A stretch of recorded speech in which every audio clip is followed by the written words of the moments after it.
अस्सलाम वालेकुम सजनों ते बेलियो, उम्मीद करना कि सारे दोस्त अहबाब अल्लाह पाक दे फजल ते करम दे नाल हैरियत नाल होंदे। इस टाइम चौधरी असद साहब दे डेरे ते मौजूद हाँ ते माशाअल्लाह जी अज दी इस वीडियो च टोटल 2 जानवर ने, एक पैलन टॉप क्लास वैड भी मौजूद है। दोवां जानवरां दी तसल्ली कराने ते इन्हां दा जिहड़ा रेट है वह भी मालूम करने। भाई असद आओ जी सामने।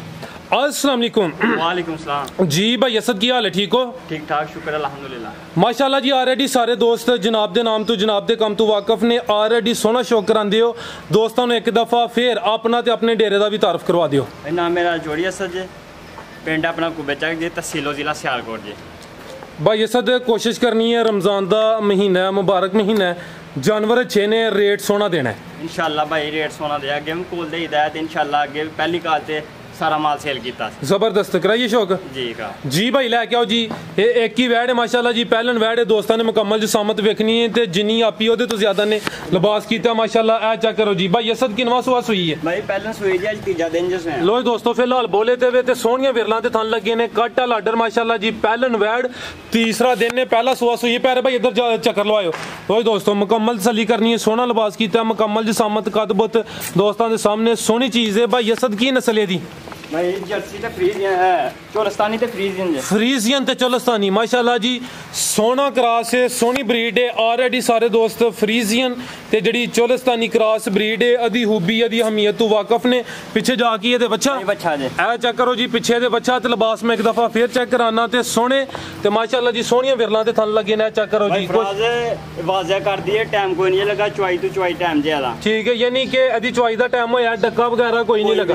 ठीक है, सोहना लिबास किया माशाल्लाह जी। फ्रीजियन ते चोलस्तानी चेहरा भी दोस्तों चेक करा देने। टोरिया भाई जान 3 दिन हो गए ने।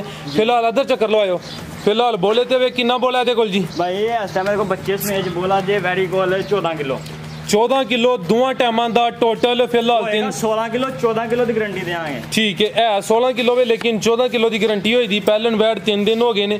फ्रीजियन ते चोलस्तानी कट वाला आर्डर माशाल्लाह जी, नस्ल जात अच्छी, पीछे दे बच्चा थान चेक करा भाई फराज क्या लाने लगे। लो दोस्तों जिंज पीढ़ी दे पावे लगे होंदे ने उंज माशाल्लाह जी थन लगे ने दोस्त। ठीक है, ए भी सील शरीफ है, चेक करो जी, शराफत भी दोस्तों वेख लैनी। ठीक है जी। भाई असद लाओ जी रेट बच्छी दा।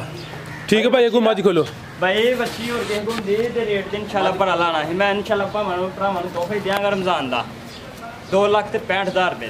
2,65,000। ठीक है, दो दिन इंशाल्लाह जेड़ा दस्सिया दी गारंटी होई दी 2,65,000। एक ही वैड एक मज वो भी चेक कराने दोस्तों नूं। रेट दा 2,65,000। अगू भाई ले आओ जी मज। लो दोस्तों चेक करो, अगे आ गई माशाल्लाह जी। मज भी सुई है या गब्बन है? मज सुई जी, सुई है। आ चेक करो माशाल्लाह जी, मज आ गई है दोस्तों, वेख लैनी है मुकम्मल जी। सामने दोस्तों चेक करा देने। किनवा सोया था भाई? तीजा सुआ ज्यादा। भाई चेहरा सामने करो, बिल्लियां अखा माशाल्लाह जी। ए चेक कर लो भाई, चेहरा सामने करो। तीसरा सुआ कि दूसरी सुई जात लाइयो भाई? भाई 1 महीना नहीं ज्यादा नहीं गया, मर गया। मर गया। ठीक है टोरे भाई, ए चेक करो, बिल्लियां अखा माशाल्लाह जी, महीना को हो गया। सुआ तीसरा ही है ना जी भाई। कितना दुध है भाई असद? भाई ये देखो 9 किलो ठंडा करके दुध दोवें टाइमां दा 9 किलो। चुवाई किंज कर दियो पे? दोवें टाइम पहाड़े ते चुवाई होंदी है। तीसरा सुआ सुई है, महीना को हो गया। पुट्ठा भी दोस्तों वेख लैना माशाल्लाह जी। ठीक है, बिल्लियां अखा 9 किलो दुध चुवाई पहाड़े ते इंजी गल है जी। ठीक है, लो दोस्तों थाने एक दफ़ा सामने वेख लैने ने। धुनी कोली भी दोस्तों चेक करा दिन्ने 9 किलो दुध जी। भाई असद की रेट है जी मज दा? भाई ये मज दा रेट देंगे 1,60,000 रुपए। 1,60,000। ये दुध जेड़ा दस्सिया इंशाल्लाह ओही होएगा, थल्ले नहीं होना। लो दोस्तों रेट दा 1,60,000, 9 किलो दुध है ते तीसरा सुआ सुई है, महीना को हो गया माशाल्लाह जी। एक ही मज सी, एक ही बच्ची सी, दोवां दी तसल्ली करा दी है। भाई असद होर कोई गलबात करनी नहीं? इंशाल्लाह जेड़ा भरा लाएगा याद करेंगे, दो तोहफे ने इंशाल्लाह। जी भाई असद बहुत शुक्रिया जी। उम्मीद करना दोस्तों वीडियो पसंद आई होगी। इजाज़त चाहते हैं, अल्लाह हाफ़िज़।